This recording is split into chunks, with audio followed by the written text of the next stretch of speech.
The Jon Anik and Kenny Florian podcast. Jon Anik and Kenny Florian. I fucking love them.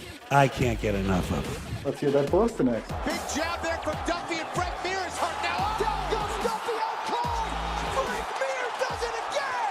Rock'em sock'em robots here. Oh my goodness. Hyperbole. They're a couple of absolutely self-involved bullshit artists. Here are your hosts, Jon Anik and Kenny Florian.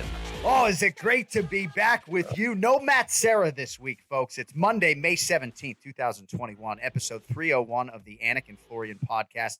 Jon Anik and Ray Longo off the top today because I think Ken Flo's wife is in labor as we speak. Right. I wanted to be on the air when she actually gave birth to this little human being. So the best to Clark Florian and Kenny Florian as their lives are about to effectively change forever here in a matter of moments. Yeah, best of luck, guys. And he wouldn't let the podcast go in? He went dark on us, so he said he might miss the show today, and then he went dark. So I'm assuming that's because things are starting to escalate, as they say. I believe her water broke this morning, and they are ready to go. So Kenny has a daughter, True, and they are welcoming a baby boy. Not breaking news if you follow the guy on Twitter. I'm not trying to steal his thunder, but nice. We're excited to see what this boy will be named. And of course, Ken Flo celebrating a big birthday here in about 9 days, but in all likelihood, he will not be with us today, but that's okay because you know who stepped up to the goddamn plate? Raymond Peter Longo.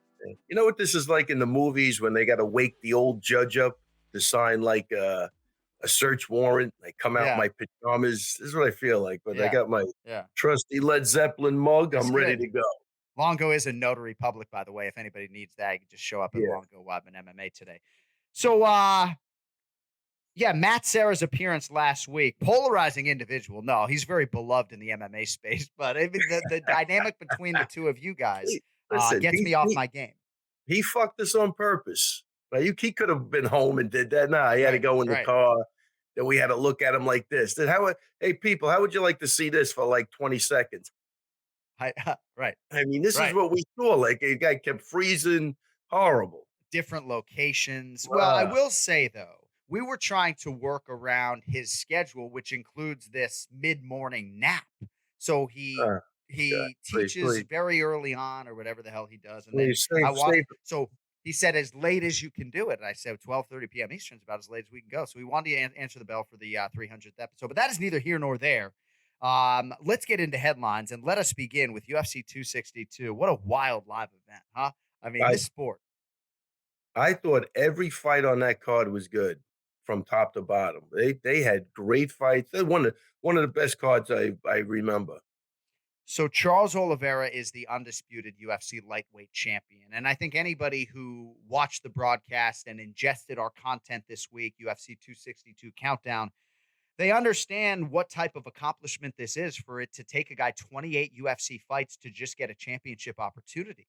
And there were plenty of times in Charles Oliveira's career when people sort of dismissed his chances to rise to that peak. You know, after the main event against Max Holloway that I've referenced in 2015 that ended unceremoniously with an injury about 90 seconds in, and people have perpetually questioned his toughness, at times deservedly so.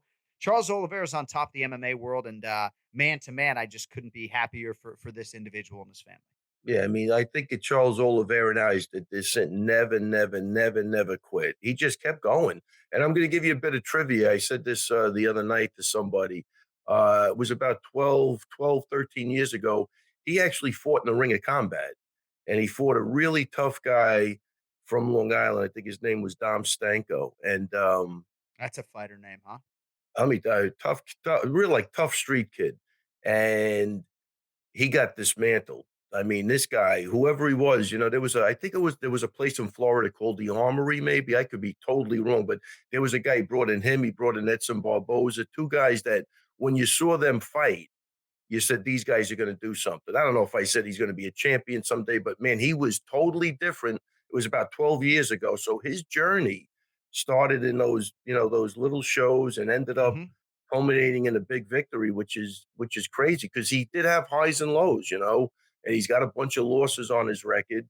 And, I thought the difference in this fight, I thought Chandler had a shot to do what Felder did to him, kind of just break him with like physicality.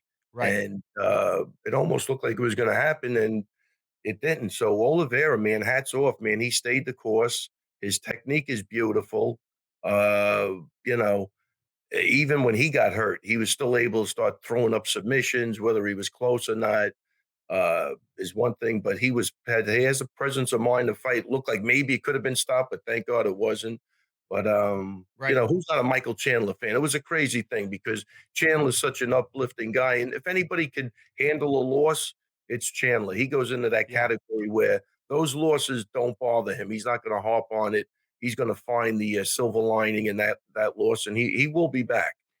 There are a lot of different angles to this fight that we will get to. I'm not sure how much time Ray Longo has this morning, but in terms of Michael Chandler and his fight IQ, his strategy in this fight, I do believe in terms of one punch knockout power, he's got to be the most powerful guy at 155 pounds. I would throw Justin Gaethje in that mix. Charles Oliveira, we talk a lot about the technique. Maybe we don't talk enough about the power that he has on the feet, but Joe Rogan, Daniel Cormier, and I, all at different times in that first round, questioned Chandler's decision on the broadcast to engage Charles on the ground instead of allowing him back to his feet when he had him hurt. So I will turn it around on the coach and ask you if you fault Michael Chandler's decision to continuously engage inside that close guard of Charles Oliveira, seemingly maybe trying to finish him with ground strikes. I thought he should have stood him up at least twice in that round when he was hurt to try to close the show. Yeah, well, look, it's he had success with Hooker, right? It never got to the guard, obviously, but he did. It basically was the same kind of thing. The guy was on all fours. He was getting punched in the head. Look, if you ever heard me coaching, I'm always the guy saying stand back up because I love to get a guy up and those legs are wobbling a little bit. You Yeah. get one or two free shots. You know what I mean? It was almost, I'm not, not the, but even like Matt and GSP. He had that guy wobbled. He could have went to the floor. Matt's a jujitsu guy. Maybe he should have went down and submitted him. No, he kept lining him up, man, for big shots while he was wobbling. And that was probably a mistake in hindsight, but it's worked for him before. So, maybe Yeah. he'll learn. That's what I'm saying. He'll learn something from that. But if you have the power of Michael Chandler, get Right. that guy back on his feet. And Well, look, that's yeah. my thought. And it's not hindsight for us because we mentioned it right while the fight was going on. I guess I'm wondering aloud if strategically that was something that they were planning to do or if that was just instinctual I or think instinctive. it was instinctual what he did, but in hindsight, and again, for me, I'm always yelling to get back up, especially when I know I have a striker. Yeah. If I have a guy that wrestles, I'm not doing that.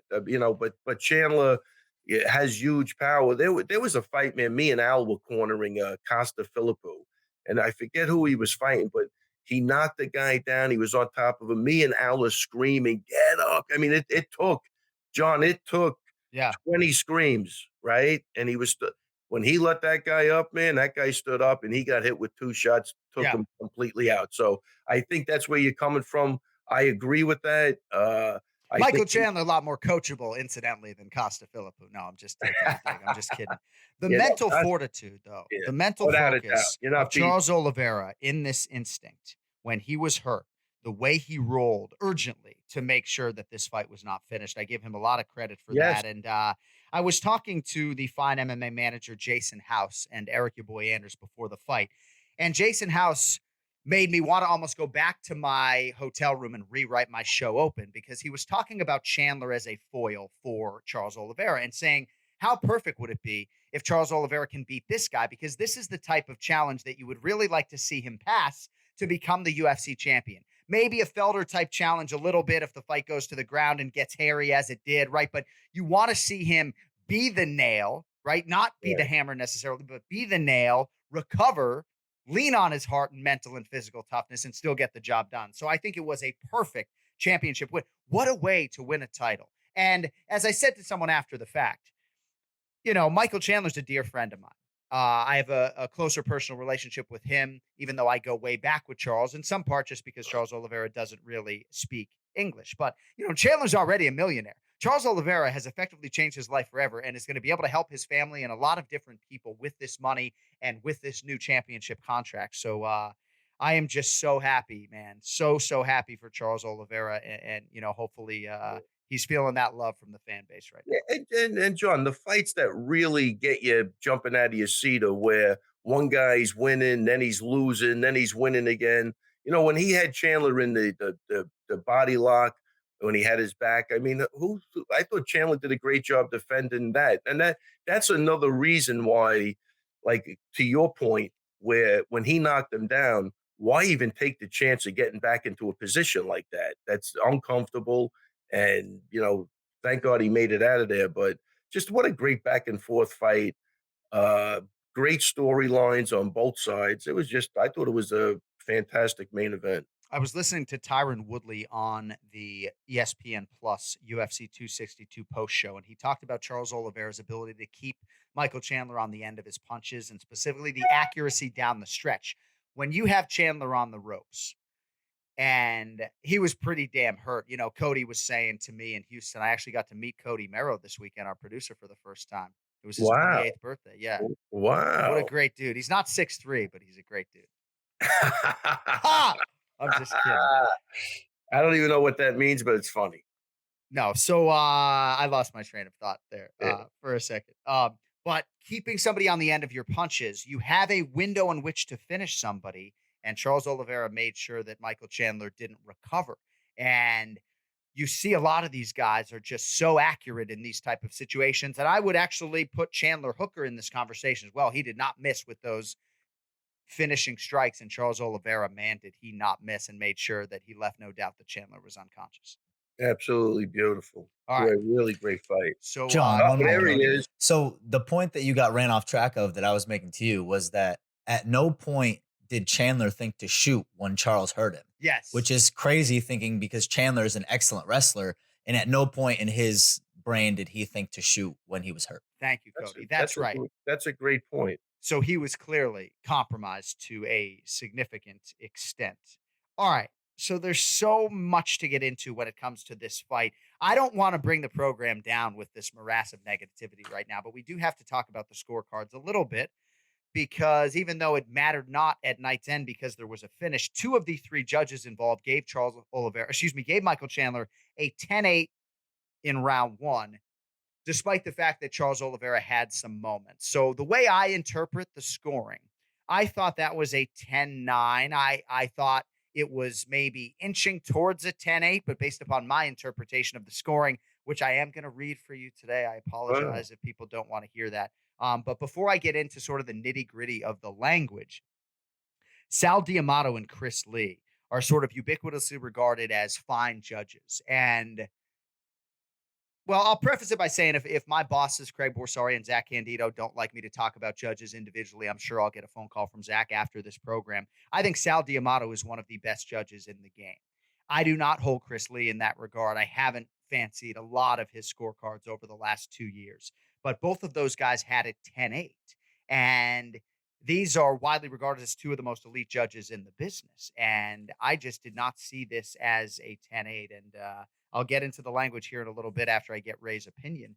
And maybe I should have done this in reverse order, but I don't know. I feel like some of these judges are in their head a little bit at this point in time. And, with this motivation to be more liberal with the 10-8s, I didn't see a 10-8 there in round one. Your thoughts, Raymond? Yeah, I wouldn't have scored that at 10-8 only because he was threatening with the submissions on the floor. So I think that evens out the big moment that he had. And Oliveira did survive. It wasn't like he didn't look like he was out. So yeah, that's I mean, look, dude, don't get me going with the judging thing, man. It's a real simple solution, John. I'm telling you, any job in this country that you can't do, there's a good chance you get fired. I mean, I don't know. They have to, but in all honesty, they have to open up these judges so we could talk to them and just tell me what you saw. Right. Just why? Because without that, it's not even any type of due process. It's just, I don't know why they protect these guys. I don't know. Judges and referees. I mean, they are protected.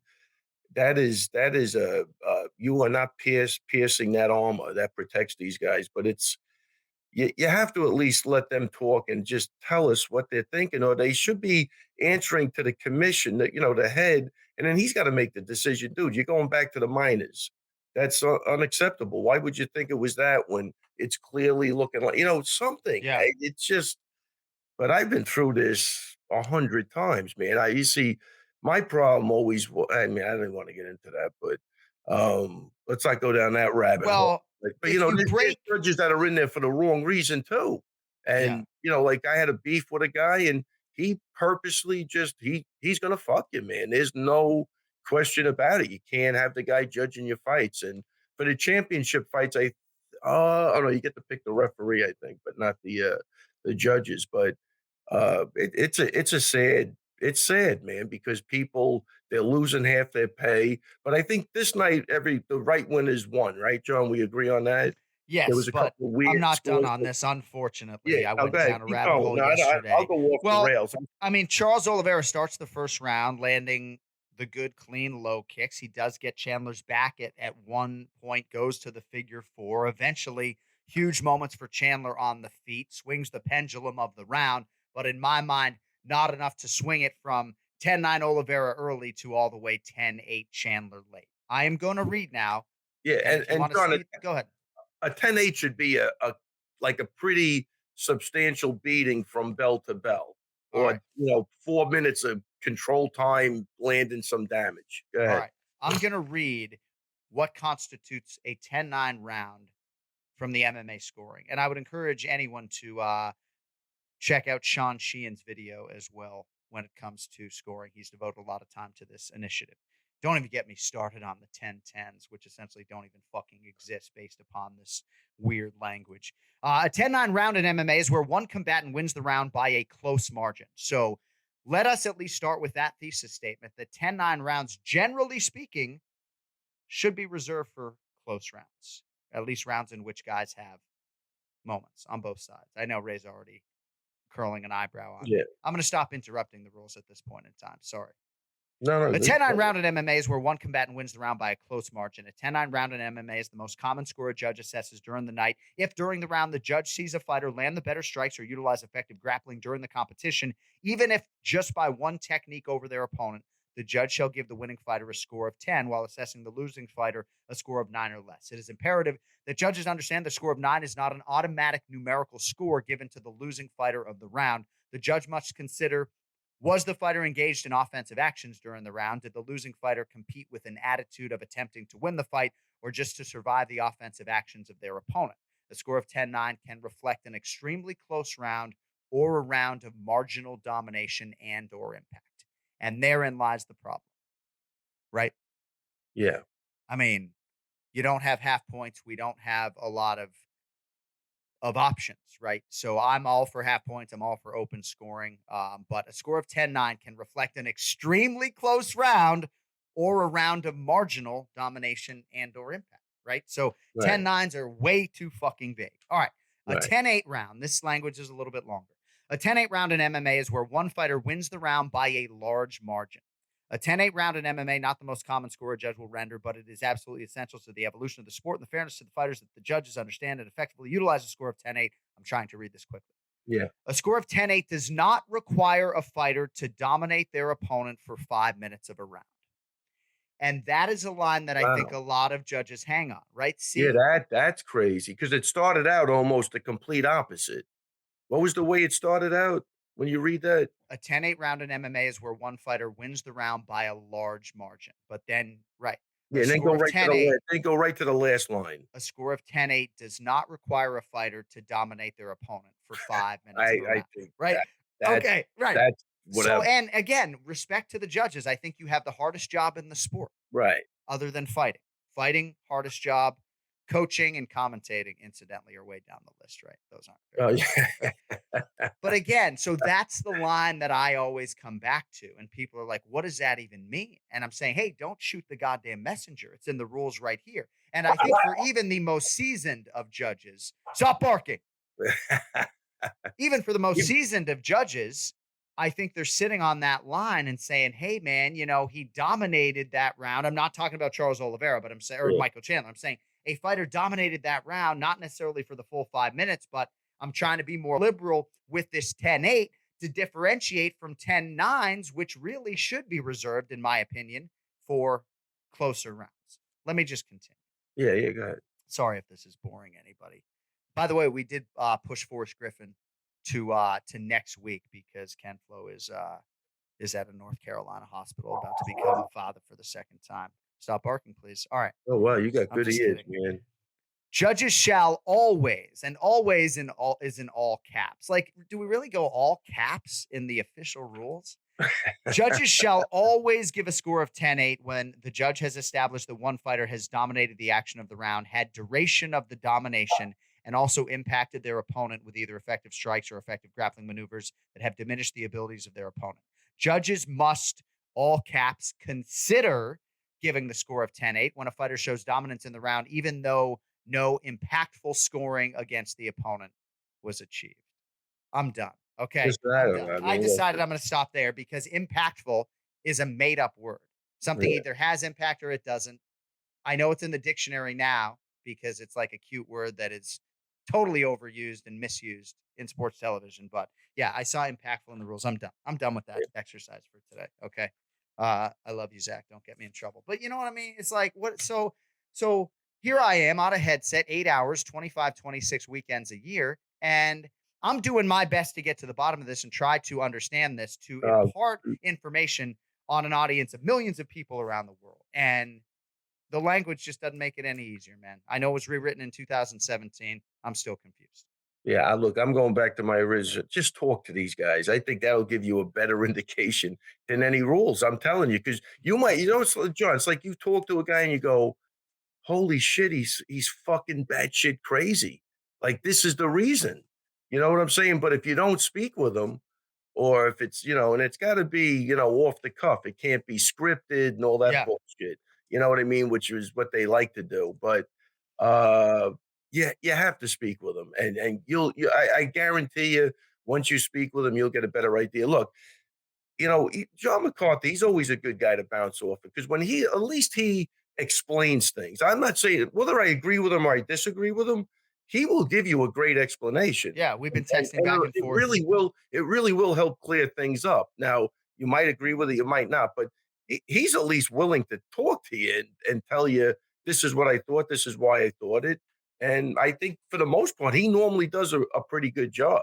Well, most of you know. these judges and referees are vehemently discouraged from speaking publicly. And I think when their profile maybe gets high enough, like a Mark Goddard or a Herb Dean, they're okay to maybe take some liberties. But I do agree with your thesis statement on this, which is that judges should be accountable. And I'll also say, when I called Ray before the show and let him know that we were going to go down this path a little bit today, you did say it's kind of like pissing up a tree. And Oh, largely without a doubt. when we have these conversations, We get nowhere, John. We get absolutely nowhere. And it's just, I'd rather, at this point, I'd rather just save my energy for something else. It's not Well, nothing right. worse. And I'm not that hell bent on it. You know what I'm saying? But I think it's an easy solution. You go back to the minors, somebody's over, you have a boss. Right. You didn't Right. do your job. You're Right. getting promoted. We'll give you time to come back up. Yeah. Shadow this guy for Yeah. do something. I mean, Just with do anything. respect, Chris Lee scored Paul Felder over Rafael dos Anjos. So my 9-year-old daughter, Riley, had it 4-1 for RDA. And I took a deep breath thereafter. I was like, all right, I'm not Did we ever fucking get an crazy. explanation as to why he judged that I fight? don't even No. want to talk about it, Did Felder send him a Christmas present? I do plan, though, because Sal Diamato is a nice guy. I do plan to seek him out and have a cup of coffee with him and express some of my opinions. And I believe and he'll speak with you. he'll sit Yeah. down with me. Yeah, no, he's a good dude, and I think he's a damn fine judge as well, and has a really difficult job. Yeah, All there's a right, let's couple of talk guys- some there's a couple fighting. of guys that'll sit down with you, and once your ass hits that seat, you'll be looking for the fucking exit door as quick as possible. Yeah. Trust me. Trust me on that. You'll be running. You won't even believe what you hear. All right. I'll tell you, but So- just on a quick note, I remember, I think it was like 3 weeks ago, McCarthy and Morrow were calling a fight, and they had to score. It was an easy fight to score, and there was one guy, the complete opposite, and that's the first time I heard McCarthy kind of lose his mind. He's like, "Holy, there's nothing ever done, and it's the same guys." Now, granted, he wouldn't reveal the guy's name, which we could all guess, but Yeah. Well, You it's know, all out there. Yeah. it's all out there. Everybody knows who the knuckleheads are at this point. All right. Not a knucklehead, incidentally. Charles Do Bronx Oliveira out of the favelas in Brazil to an undisputed UFC lightweight championship, joining his countryman Rafael dos Anjos, I believe, as the only Brazilian lightweight champions in UFC history. So who's next?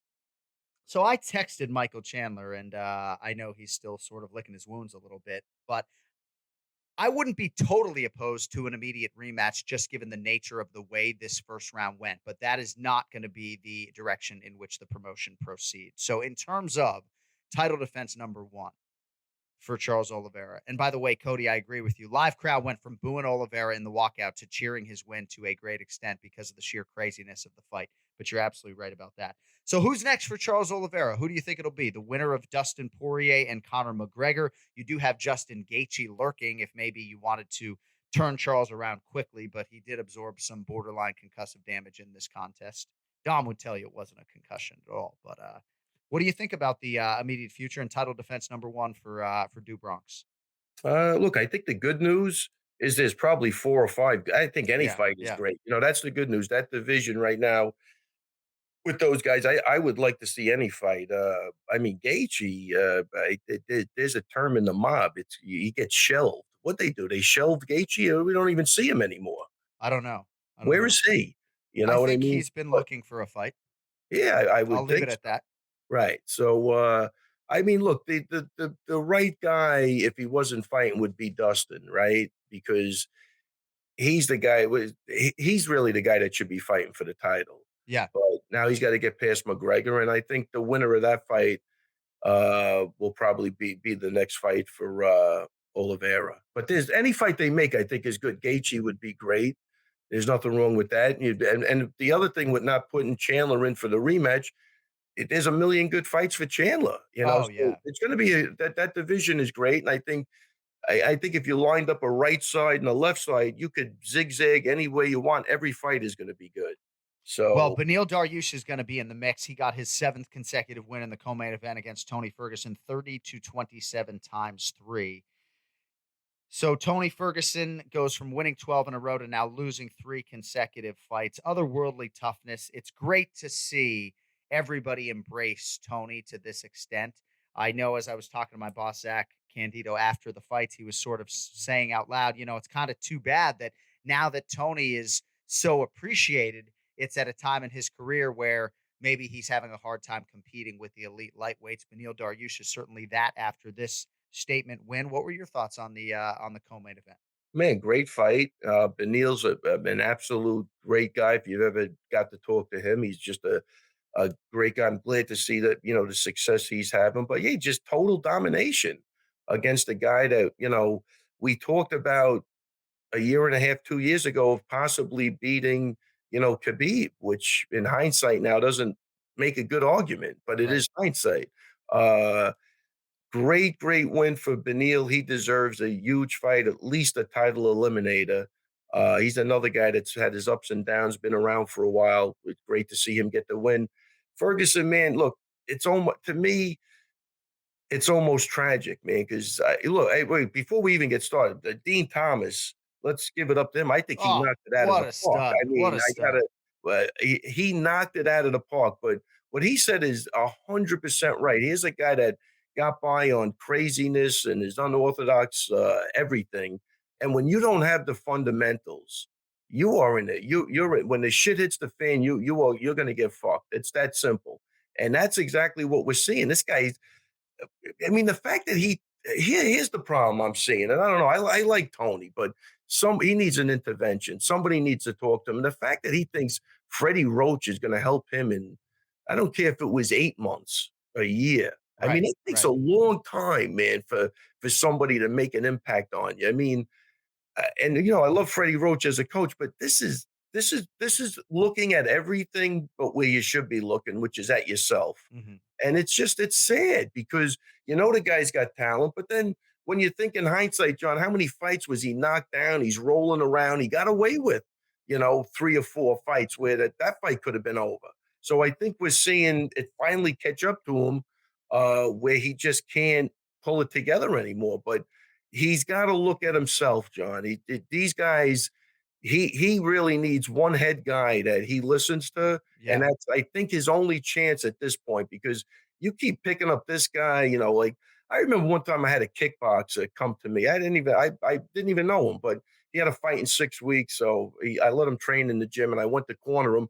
And I overhear somebody going like, "Man, I can't wait to see if what a difference if when he's been with Longo." And I'm like, 6 weeks, dude? I Right. want to Right. really grab him and go, dude, this guy is a year minimum away from any type of change. Like these little quick fixes, unless you're really squared away Right. and it's just not gonna work. I don't know what I was looking at with Tony. And he's got to come to the realization now that everything is wrong. I mean, he can't stop a takedown. I mean, and Benil's he's not a Division One, outstanding wrestler in college. I mean, he's not losing. He's getting totally dominated, and it's I don't know. I feel bad for him because he should have had his shot a couple of years ago and never happened. And this guy's in a world of shit now. Yeah, he does have a belt at home, but it is of the interim variety. Remarkably, Right. never has competed for the undisputed UFC lightweight title. The speed's not there. Excuse me. The aggression doesn't seem to be there. I know he was neutralized for 11 minutes on the ground in this fight, but the look in his eyes is not the same, Nah, right? he's He's like confused. not there. John, even Uh, when they were announcing the decision, I don't even think he clapped. He almost looked to me like, is there a possibility maybe I won? Like he's got to really somebody's got to sit him down because he's a super talented guy. That's and I don't know. I mean, it was all fun him hitting the Wing Chun dummy and doing things, and yeah. Rogan builds a narrative around he's doing crazy things, but I don't know, man. Who the hell knows? I Well, wish in I wish Texas, the hey, guy the maybe he best. could have won. You never know. You Yeah, never know on this yes. night. Speaking of which, no, I mean, I thought Caitlin Chukagian might have won this contest against Viviane Araujo, but when 30-27 is one of the scorecards, and I thought Araujo had banked at least one, if not two rounds, it's just massively discouraging. But, Caitlin is a problem. She gets stronger as the fight goes on. She had a dominant third round. And Yeah, generally 100%. speaking, I like when the forward moving, fresher fighter gets rewarded. But I don't know, man. I think a lot of us Octagon side thought that Viviane Araujo had done enough to beat the American this night. Anything for me on that fight before we move to Uh, Barboza and Burgos? Well, I mean, look, obviously, Caitlin's a friend, so but listen, she clearly won the third. I think Vivian clearly won the second, Yeah. so that's a no-brainer, right? So the first round was close, depending on who you give it to, but Right. I think you guys had Vivian. I'll go either way. I'm not. Okay. I wouldn't argue it from like an outsider's perspective. Right. But Riley Anik, my 9-year-old daughter, 29-28 Araujo, which yeah, happened to no, be no, the yeah. same scorecard as her father when we watched it. I'm going to say this: you go 29-28, Vivian. You go 29-28, Right. Caitlin. Yeah, I, I I'd have to go back and look at the first round. The other two rounds are easy to score, but so for Yeah.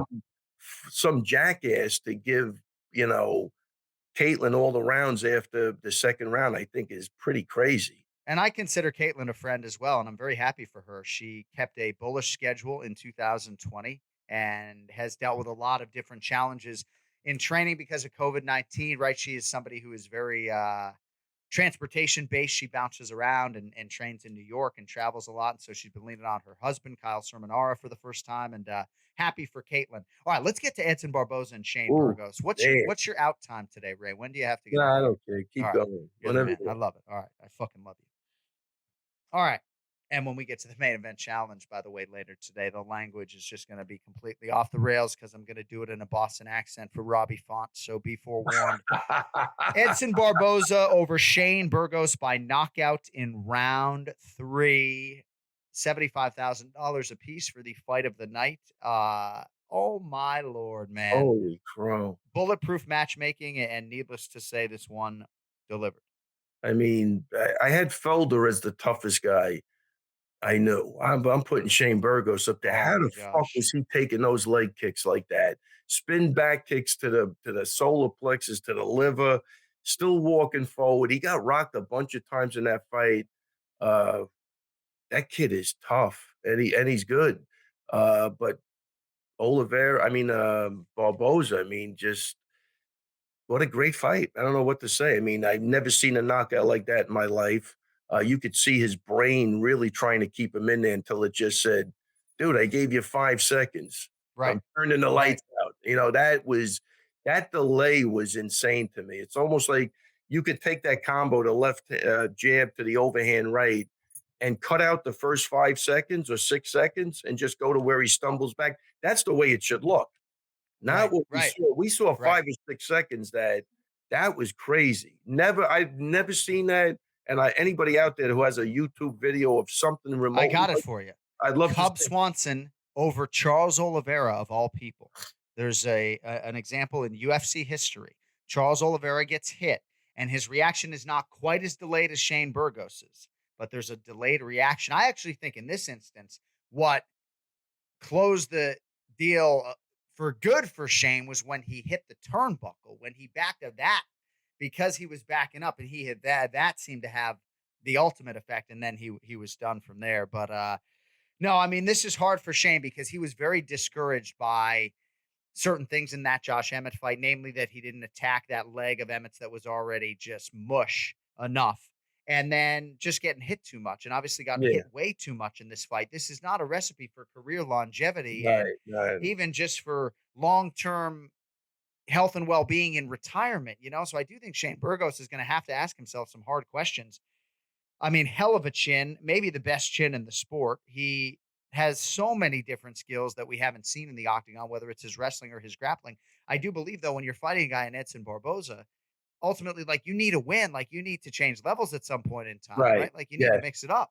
Wouldn't it be nice if he would have just put in some wrestling just to keep Barboza back on his heels, which would have set up his striking even more just by, going for it. You don't even have to get him. Just go for him, make him work, come back out to the center, do your thing. But this is not, like you said, it's not the recipe for longevity. I mean, he's already taken too much punishment as far as I'm concerned. And I mean, I'm hoping they get him checked out because I'm telling you, John, that was not a normal that was not a normal reaction. It really wasn't. You could kind of see what's going on, but man, I don't know. I just hope I gotta tell you, I just hope he's all right because he's a great fighter, man. He's a great fighter. Great fighter. One of my favorites, and I think, as you saw, an embedded Michael Chandler's favorite fighter. And yeah, they were going to do some sort of checking. UFC president Dana White went over to the stairs and I was reading Dana's lips, and he said, "You're an absolute warrior." And then he was hoping he would go get checked out. So hopefully that did happen. And for Edson Barboza, there was a good article by E. Spencer Kite, I believe, on UFC.com about Edson Barboza. He made his acting debut several months ago, and he had to play some like arrogant fighter, and Edson is the furthest thing from that. And it was weird for him to have to be cocky and wear these robes, Masvidal style, that wouldn't be anything that he would put on. But what a guy, what a striker, one of the best strikers in UFC history, and what a body of work for Edson Barboza. He's another guy who's never competed for the undisputed title. He's been awfully close. But he said this was the most crucial fight of his career because even though he's not the oldest guy in the world, maybe 33 years old, if Edson Barboza doesn't beat Shane Burgos, probably never fighting for the UFC featherweight title. So needed this win, got it with style points. And I wouldn't be surprised to see Edson Barboza eventually ascend and get a UFC title shot here at 45. So good on Edson. He's another guy that's been around long enough, John. You got to give him, you got to reward these guys because they go to war. But look, he comes out blazing leg kicks. Then just when you think he's going to kick, his boxing skills look really well, so he mixed it up just enough to, I think, keep Shane, off-centered a little bit or off balance. But what a great performance. Just the whole night, every fight, I think, was good. All right, we're going to get to a couple other of those fights. By the way, MMADecisions.com, I'm being told, had 7 scorecards for Caitlin Chukagian, 29-28, and then 10 for Viviane Araujo, 29-28. Point being there, 17 decisions, I believe, from media members, if I'm not mistaken. And again, verdict MMA is the way to go, the aggregate, getting all these scorecards together, right? But the point is, 17 media scorecards submitted. 0 had 30-27. But yet when you come to the scorecards that actually matter, somebody is taking a piss in round 2, And then you had Mike Grundy versus Lando Venata. And I thought this was interesting because our executive producer, Cody Merrow, went to the fights and he kind of thought watching it live, and I know he was not sober per se, but he thought Mike Grundy won the fight. Then he went back and watched it at home on Not mute, and he thought Lando Venata won the fight. So split decision here for Lando, but again, one judge had it 30 to 27 for Mike Grundy. Like, come on, man. Yeah, listen, man, that was I'm going to say it was a competitive fight, but I had it 30-27, I believe, for Lando. I thought Lando looked fantastic. Yeah. This guy, if he really concentrates on a game plan, I think he's going to be hard to beat, man. He's very talented.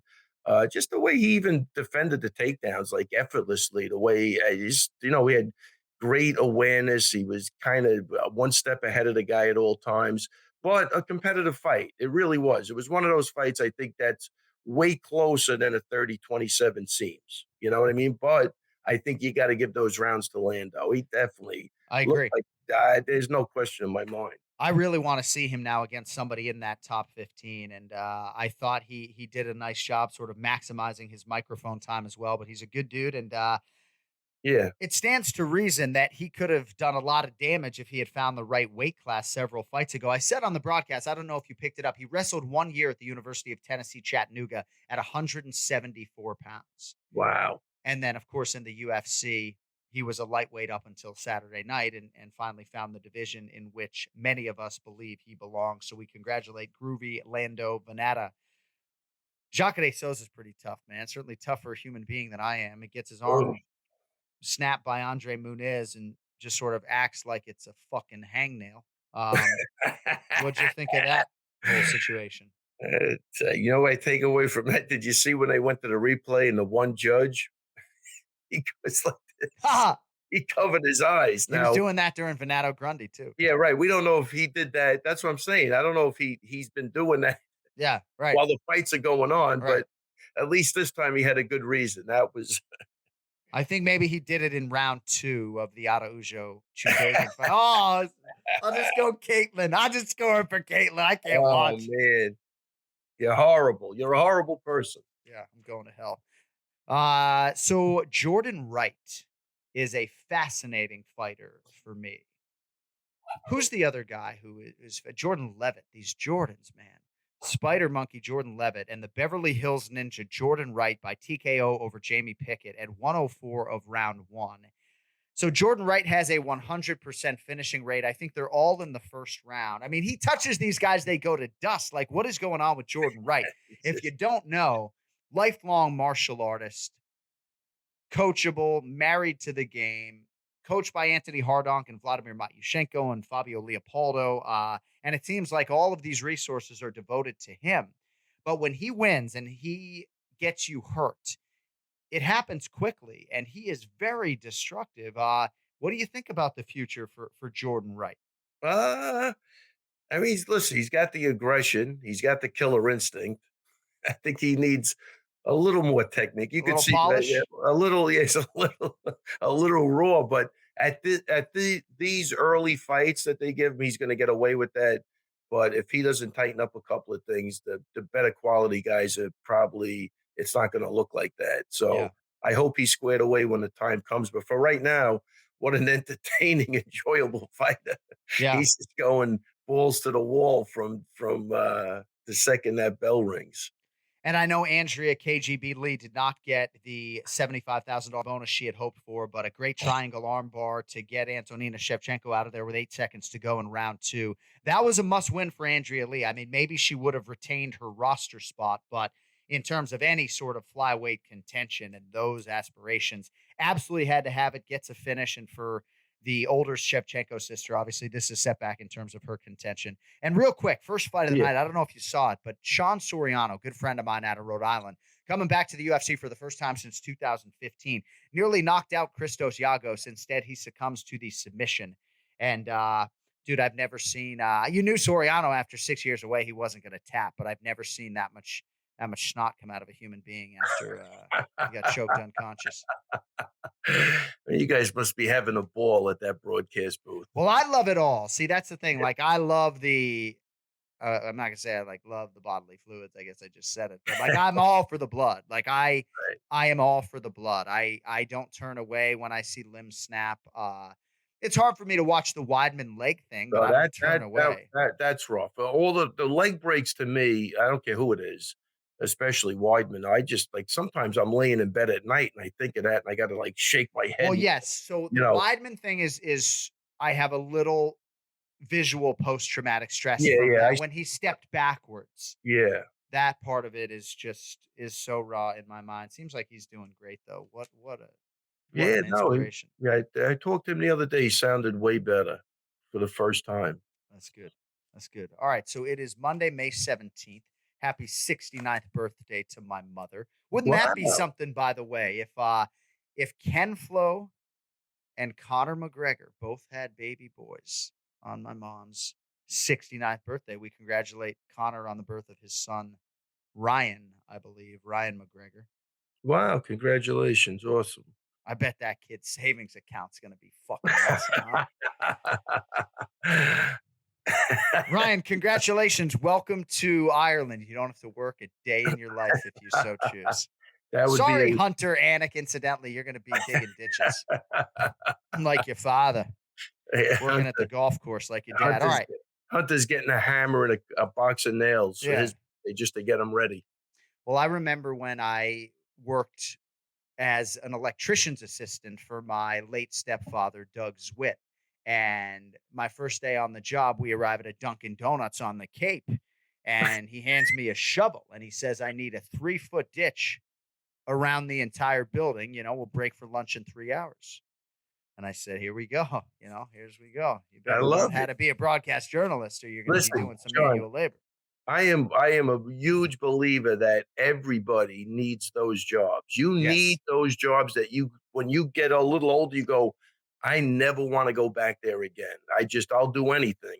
And I think that's a huge thing in growing up and really defining your character and helping you grow is that you got to grind it out while you're young. I mean, I did all sorts of things. I broke my fucking ass, but I look back now and go, man, I would never do that again. I don't ever want to do that again, man. I think it's crazy. Right. See, I would never work in the restaurant industry again. That was something that certainly a lot of hard work, and I don't want to sling plates anymore. I guess for me though, and certainly for my twin brother, we kind of gravitate towards some of that manual labor. I'm not talented enough to work in construction. I think as a welder, that field would probably chew me up and spit me out pretty quickly. But I enjoy like doing golf court maintenance. I enjoy doing landscaping. I enjoyed the physical component, the workout component to those jobs. So I could see at some point in my life, doing something physical again, just maybe 1 or 2 days a week. I'm not landscaping 5 days. Yeah, that landscape. I mean, look, especially with that. Yeah, right. That could be you could decompress in your own garden. Well, I could do dishes all day. That's what I enjoy doing dishes, right? Wow. It's like, honey, do you want to play with the babies or do you want to do the dishes, right? I'd like to do the dishes, honey, unless you want me to play with the babies, in which case I will happily go do childcare. People hate when you say like you're babysitting your kids or doing childcare. It's like, come on, you're parenting. It's your kid. It's fucking childcare, okay? And the hardest job in the world. I'm telling you, is parenting kids to me anyway. I don't know. It's tough. Yeah. No, it is. It is. Motherhood, a little bit harder than fatherhood, at least according to what I read. Now listen, I'll tell you, there's no question in this household. That's a true statement because I basically am kind of useless. Yeah. Cody Merrow worked construction in the summers in New Hampshire from 2008 to 2014. Now he's our producer, and we are going to get to the pronunciation of the week right now. So Cody's 1-5 on the pronunciation of the week. So looking for a W. Wow, here. Cody, come on, Cody, pull it together. Cody. What's up, Cody? Oh, come on, Ray. I mean, I can't be taking this from you too, from everybody else. Holy crap. So I got to meet this man in Houston, and Cody has done so much for this show. And I've said he and our listeners, of course, are the lifeblood of this program. But were Cody to get a lucrative offer from one of these production companies or marketing companies, we'd be in real trouble. right? And I don't Wow. know if he would just completely give the 2 weeks notice and kill us like that. But we appreciate everything you've done. I was able to sort of thank you in person. But I don't know if you're 6'3". I never said I was 6'3". That's a narrative All that right, you're sorry. playing, just like the fake Caitlin Chikagi and tap. Like, I don't want to hear it. Oh, I whatever. agree. That He was not a tap. He That was- definitely didn't tap for sure. No, that was absurd. I mean, I got to Uh, jump in there and defend a little bit. That 100% didn't happen. But Cody, thank you for all your contributions to this fine program. All the details on the video side, it's not lost on us. We appreciate you, kid. Well, of course, like you said, lifeblood of the fans. We do this for the fans. That's why we Yeah, don't yeah. get paid. Ha! Yeah. Moving on to the pronunciation of the week. Well, let me John, I set know it got up an for intro. you, Cody. This man competes on the prelims this weekend in the UFC's lightweight division. He fights Rafael Alves, who you may recall is coming off the historically worst weight miss in UFC history. He weighed 157 and a hook for a featherweight fight. Wow. Cody Merrill, of whom am I speaking this week? So I think my issue here with the pronunciation of the week is I'm saying it too fluidly, and I'm just gonna copy how I think he would say it because I think that'll serve me a little better. Because I would maybe say it differently. Damir Ismagulov. Let's hear him say it. Damir Ismagulov. Yeah, it's a hit right there. All right, that's Oh. good. It's good enough Wow. for See, me. but I feel like if I said it quicker, I would say Damir Ismagulov, like as you would say in your combo package. But Right. I don't know if Right. Kenny would have given it to me. But you know, Yeah. his son I on the ordered way that is last week at a Russian restaurant. I swear to God, I'm not even joking. Yeah. well. I was Hey, down right, with you'll have Rob. I to. ordered the man Yeah. like a bunch of goulash. Right. Yeah, that's Yeah, it. got that. No, that was gabagool. You were at your Yeah, local gabagool. Italian. I'll Yeah, have the Damir Ismagulov tonight, please. Wow. Let me try the Yan Xiaonan too. All right. Cody Merrow, 2-5 after a hit on the pronunciation. Well, right, you'll have to show me whether I got to come out sometime. All these restrictions lifting. I heard your Long Island's gonna be open soon, so I'll have to make my way out there to your Russian spot. Just oh yeah. I'll let you know. We're going out with we've been trying. Marab's been trying to take us out for about 3 weeks now, but of course, there's one person who's never available. He's Mr. banging Crazy, on. Yeah. Mr. Crazy Pants himself, Matt Serra. But isn't that amazing though that come 12:30 Eastern last week, he was locked in, ready to go, clicked on the StreamYard link. I'm just saying, right? Yeah. Like, because I think for him, it was like, oh, it's their 300th episode. I better fucking show up, and he showed up in whatever condition. Well, that's what we do, John. Whatever condition. And Well, that's shout out to Jon Anik for doing the turn and burn for this podcast, and we very much appreciate it as an audience, my friend. So Hey, Wow. thank you, buddy. Hey, by the way, Pat Miletich, if you're listening, you win again. The masks have been lifted in Nevada. Did you see that? Oh wow, no, good news. So joining the likes of Florida and Texas. Show up Wow. in Houston, it's like, oh, COVID-19 is over down here, man. It's shit is over in Texas. All right, you got so anything Texas else? Texas was a good environment. Well, certainly, yes. Certainly, if you. Did they quarantine you at all? Or? Well, yeah, I mean that was a little bit inconvenient. The Friday night quarantine. We had a rapid test on Wednesday, but yeah, 2 or 3 more COVID tests, and it is what it is. Happy to be working, right? Happy to be working. People don't like a lot of complaining, and that's the thing too. A lot of fans are saying, "Oh, people complain about the scoring without solutions." It's like, well, you're not listening to the Anik and Florian podcast if you think we are short on solutions, right? I mean, I've been proposed with myriad solutions over the years. We've talked about half points, but if you think that we wield any power in this situation But to affect change, the thing, right? Who do we talk to? I mean, Right. that's Right. I think that's part of the problem. The fact that they can make a statement like that, they don't understand the severity of the problem. You I mean, can't. There's nobody to talk to. let me read the language for a 10-10 round. Actually, you know what? Yeah. I'm not going to do it. So let me just say to the audience here on the 10-10 round, it exists in case of an incomplete round. That's really Right. why it exists. So that in the case of an incomplete round where you had to score a 10-10, they have that option. A 10-10 round at MMA is a necessity to have for the judge's possible score, mainly due to scoring incomplete rounds. It is possible to have a round where both fighters engage for 5 minutes, and at the end of the time period, The output, impact, effectiveness, and overall competition between the two fighters is exactly the same, possible but highly unlikely. But again, it's very much discouraged. All right, enough about that. So what do you got going on this weekend? This week, Man, I'm leaving Wednesday for the Mohegan Sun. I have Aviv Ghazali fighting at Bellator. Nice. Like I've talked about him before. He's a great kid. I think he just turned 20.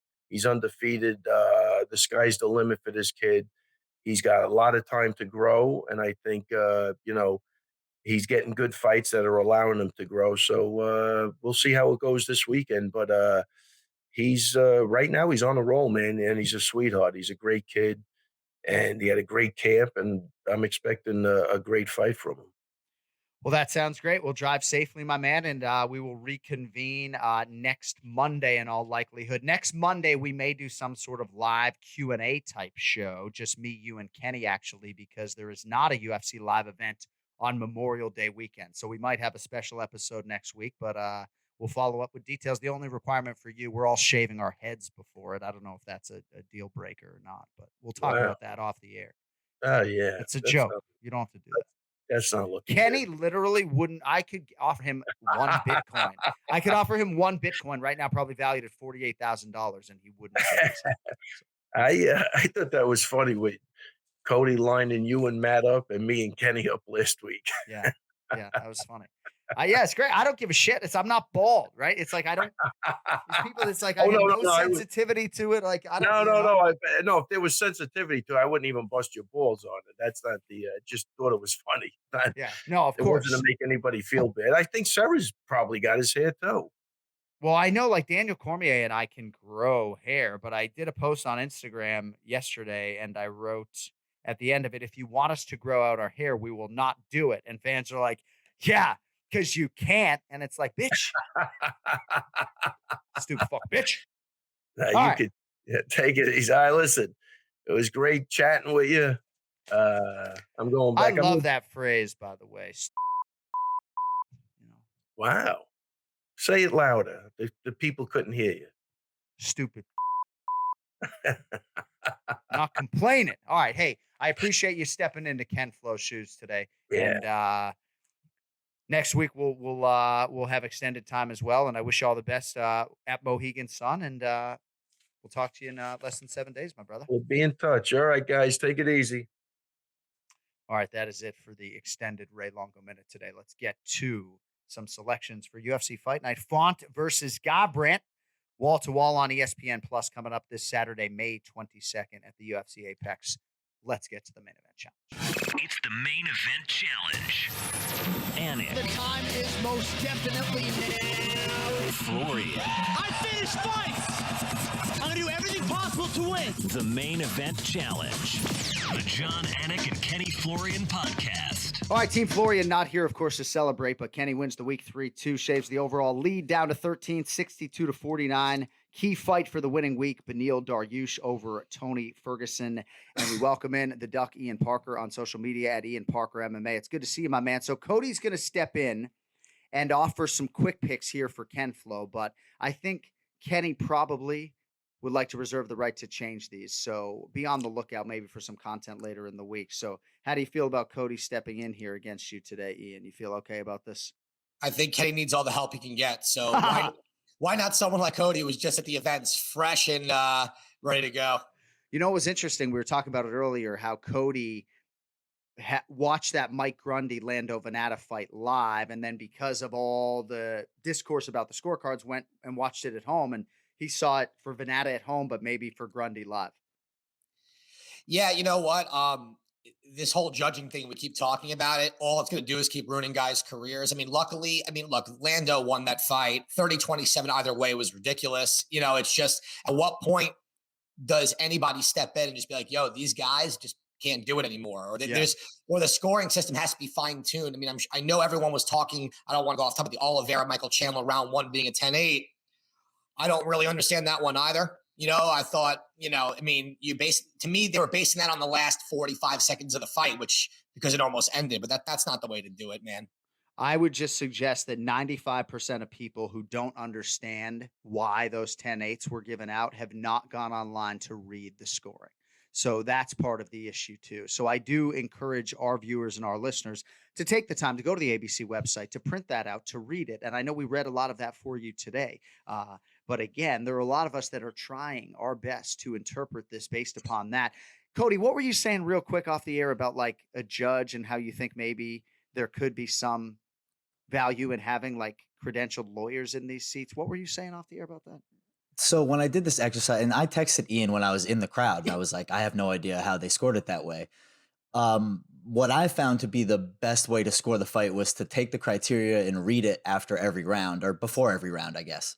And then what I did was I wrote an email to Jon and I wrote, this is why I had it this way, because the way the scoring lists out is hierarchical in that if A, then B, if not A, then C. Right. Correct. And so there was a lot of clauses I felt like I had to use in a legal perspective that were saying, because of this specific language, this is why in ABC example. And so that's why I feel like there is a lot to be said for the credentials of some of these judges. Like my word really doesn't carry much weight, so I can say whatever I want. I'm not going to bash on judges, but like, I will. who's to say that some of these people are actually as smart as they're giving the opportunity to be, you know? So, and a lot of the times, how many times, I have elderly grandparents and I wouldn't trust them behind a wheel, but they have to go get retested. So like if the state says that they can drive a car, right, then like they can drive a car. But like, are people going back to these people and be like, Sal Diamato, you've been doing this for 15 years. Like, what is your updated credentials? Like, did you even look at the unified score in 2017? I don't know. So a little long-winded, but that was my perspective. I disagreed with Ray. I don't know how you could have a 10-9 for Venata in the first round of that fight. That was just where when seeing it live, I told Jon, I said, I don't know how anyone could score the first 2 rounds for Venata. The second round is where I switched my opinion at home. The problem is too, is you're leaving this up to a lot of opinion of a few people that we don't know how much they're paying attention at all times watching the fight. I mean, Jon, you even said, I think it was either this week or last week, that you guys are supposed to be looking at your monitor, but how many times you get caught looking up at the actual fight, which may present a different angle, whatever it is. You know, for me, it's, you have guys that also have been doing this a long time from boxing, you know, not necessarily from MMA with a strong MMA background, understand the grappling. You know, when you talk about, you know, especially like the Chukagian, Vivian. That's really fight, not true. That's which part? The boxing judges. All right. So even if that's not completely, even if that's way too generalized, you know, some of these people aren't also as familiar in the grappling exchanges, like to give Chukagian round number 2, you know, that's a problem also. But that changes. This is the one sport where this is one of 2 sports with combat that can change someone's career based off someone's opinion, as opposed to other sports where the rules are, you know, it's a little bit tighter, a lot tighter. Right. It's so much different than a strike zone, right? Yeah. Sean was saying, and he's sort of an expert on this, you know, judge is a noun and a verb, right? And again, just pointing people back to the language, right? It's like, oh, that's ridiculous. It's like, well, we're just trying to go based upon the language. All right, we got 3 picks for you today. This one up first, a little bit interesting. It's a fight that Kenny and Ian picked last week. Middleweights, Jack Hermanson, -175, Edmen Shabazian, +135. Odds courtesy of DraftKings Sportsbook. Ian, seems as though there was a COVID circumstance on the Hermanson side. We don't know necessarily if that was coach or fighter. I don't think it was him. If it were me, I would not be factoring this into my handicap. Who did you pick on the show last week? And ultimately, are you staying with that selection?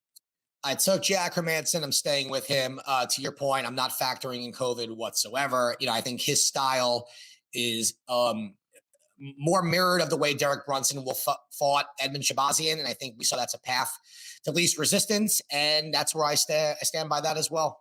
And if I'm not mistaken, Ken Flo was on the other side, Edmen Shabazian, so we'll keep his pick intact from last week, and he will reserve the right to change that. All right, co-main event. Could very well produce the next title challenger for the UFC strawweight title. Yan Xiaonan, -167 versus Carla Esparza, +135. We'll need the round, the method of victory, all that stuff. So Yan Xiaonan is already a huge deal in China. Dean Amasinger said when she walked into the UFC PI, it was like royalty walked in there. 12-fight unbeaten streak. She's won 6 in a row without a loss since 2010. She did not fight in 2011 through 14. So fun to watch on the feet. Here she draws Carla Esparza, who has won 4 in a row, to move within striking distance of another title shot in all likelihood. Ian, I love this fight. Question is, who do you have, Yan Xiaonan or Carla Esparza? I like Xiaonan here. I just think that she's going to be too strong of an athlete for Carla. I think she'll keep the fight standing. As much as Carla's striking has definitely improved and her entries on her takedowns have been a little bit less telegraphic, I do think that Xiaonan is just a way more complete fighter. I think she's also big for this weight class. I think there's a different level of strength that we're seeing. She also knows how to use her range really well. If she keeps Esparza at a distance and forces her to shoot really far out, she's just going to catch her coming in every time. And I think Xiaonan's a star in the making, not just where she's from, but here as well. I'm really excited for this one to see if she's got what it takes against a top contender in Esparza. So I like Xiaonan here by decision. Good analysis. I like the matchup. Cody Esparza, pretty remarkable. Last win, split decision over Marina Rodriguez. Also beat Michelle Watterson, Alexa Grasso, and Vina Janjidoba during this streak. I mean, that is an impressive wins list.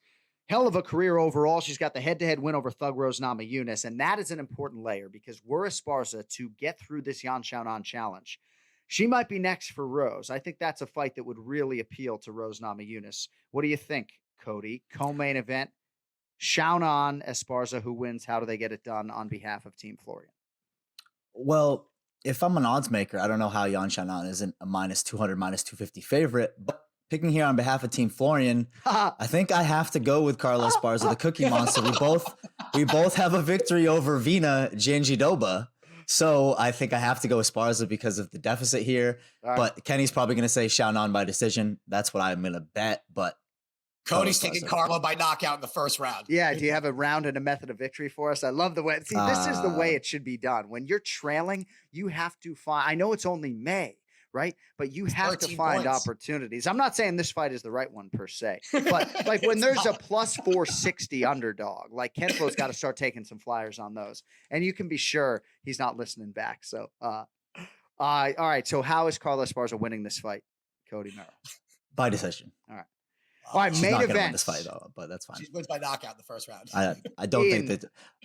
Yeah, Ian, we're gonna have you lead the main event just because Flo's not here, and I'm gonna do this entire prediction in a Boston accent, out of respect for Rob Font. So some of the listeners really like this, some of them do not. Kind of like the mustache. All right, Rob Font out of New England, more specifically Leominster, Massachusetts. Actually fights out of Woburn, if I'm not mistaken. Hopefully, Bruce Buffer or Joe Martinez won't fuck that up for everybody this weekend. Rob Font minus 121. Cody No Love Garbrandt, the even money underdog, will need the round the method of victory.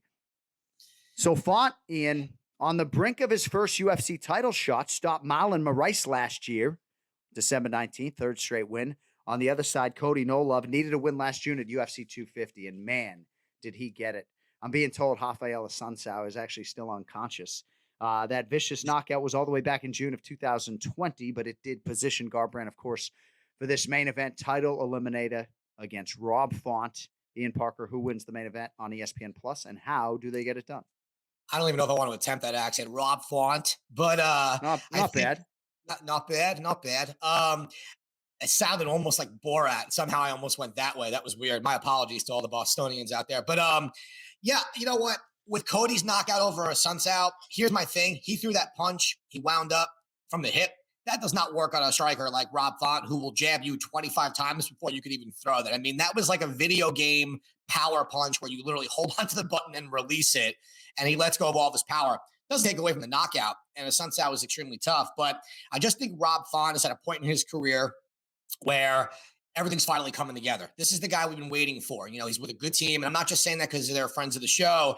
I think his striking is one of the best in the division. We saw it against Marlon Moraes, and his takedown defense has gotten way better. You know, Cody is a good wrestler, but he doesn't use it. He's just super confident in his boxing. But as we've seen, you know, when he gets into these brawls, he usually loses. And I just think that Font is the smarter fighter. I think he's going to come a little bit more prepared.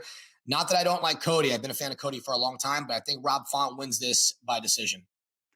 Cody Merrow, not Cody Garbrandt, is like a member of the New England cartel. So, Cody, we know you're probably going Rob Font.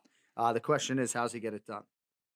Rob Font is going to win this fight by decision, but for the purposes of the show, Cody Garbrandt's going to win by decision.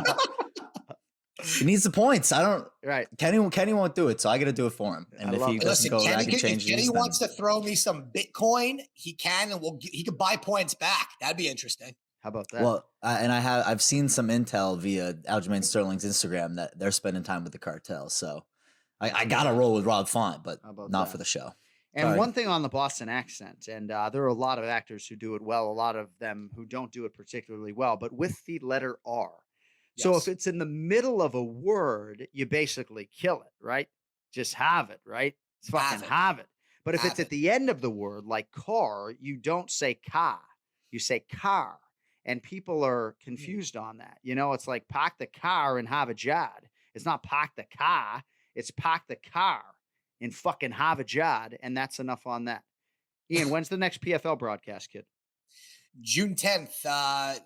June 10th. Yeah, June we had 10th. Have a nice little break, ESPN Plus and ESPN2, then Thursday and Thursday after that, then a month off, and then back to back to back. And then, it's, we'll be back. How about it? At one of these times, it's going to be Longo, Parker, and Florian all at site on a PFL event soon. Yep. So I think Lord if help Longo the and I end up production on a staff. screen together, he's not going to know what to do with himself. He'd be like, Maybe this Cody kid's will- here.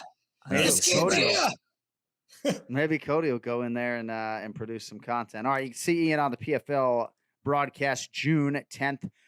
No show next week, at least in terms of predictions, buddy, with no UFC live event Memorial Day weekend. But we will talk to you in advance of that June 5th show. And big one, of course, on the 12th with UFC 263. Thank you, bro.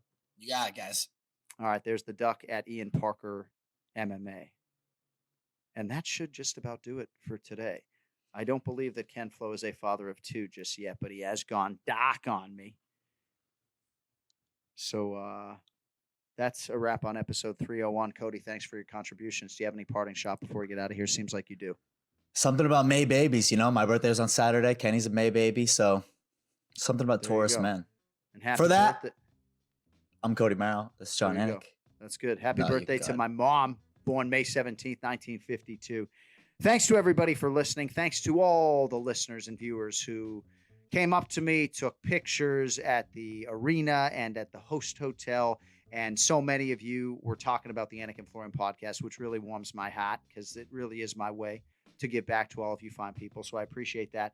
If you want merchandise like the Felder and Anik shirt I'm wearing or the Anik Florian podcast hat I'm wearing, AnikFlorianPodcast.com. There is a promo code on the website. And we'll be back next week. Stay tuned on social media for details on a Q&A portion to next week's program that will allow you to join us live on StreamYard. You can also ask questions on Twitter as well. This has been a Cody Merrill production for Ray Longo and Ian Parker. Jon Anik saying so long for now. Everybody have a great week. Even you, Patty Militich. See you later. Previously on the Anik and Florian podcast. Very, very hard fight to cap here. You know, we don't know which Edmen Shabazian we're going to get after that last loss. He's been out for a while. You know, and, you know, obviously we saw him controlled by Derek against the cage. Jack might present a lot of problems. You know, if Jack's smart, he bull rushes him, puts him against the cage and brings him down real quick. I'm hoping Shabazian is working on that, but I just can't rely on that knockout power getting done so quick. Jack's experience, he's fought the best of the best.